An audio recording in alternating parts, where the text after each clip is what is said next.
ये कहानी एक छोटे से गांव की है जहां एक पुरानी अदालत थी जिसे लोग डरावनी अदालत के नाम से जानते थे। इस अदालत में कोई केस नहीं चलता था, लेकिन फिर भी लोग इसे दूर से देखकर कांप जाते थे। गांव वालों का मानना था कि इस अदालत में उन आत्माओं का वास था जो इंसाफ की तलाश में मारी गई थी। कहानी के मुताबिक यह अदालत कई साल पहले बंद हो चुकी थी क्योंकि वहां एक खौफनाक घटना घटी थी।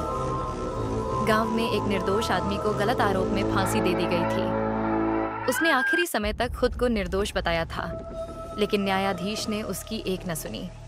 जिस रात उस आदमी को फांसी दी गई, उसी रात से अदालत में अजीब घटनाएं शुरू हो गईं। न्यायाधीश और वहां के कर्मचारी अक्सर रात में किसी के चीखने चिल्लाने की आवाज़ सुनते, कागज अपने आप उड़ने लगते और दरवाजे खुद ब खुद बंद हो जाते थे। एक दिन न्यायाधीश खुद अदालत में मरे हुए पाए गए। उनकी मौत की वजह कोई समझ नहीं पाया, लेकिन उनके चेहरे पर खौफ साफ झलक रहा था। उनकी मौत के बाद यह अदालत हमेशा के लिए बंद कर दी गई। कोई भी वहां जाने की हिम्मत नहीं करता था। गांव के कुछ युवाओं ने उस जगह की सच्चाई जानने के लिए एक रात वहां जाने का फैसला किया। जैसे ही वे अंदर पहुंचे, उन्हें एक ठंडी हवा का झोंका महसूस हुआ और अचानक दरवाजे जोर से बंद हो गए। वे बुरी तरह डर गए और भागने की कोशिश करने लगे, लेकिन दरवाजे नहीं खुले।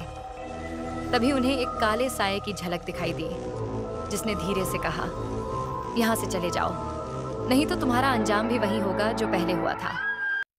वे किसी तरह वहां से बाहर निकले और दोबारा कभी उस अदालत की ओर रुख नहीं किया। तब से उस अदालत को लेकर गांव में और भी डर फैल गया।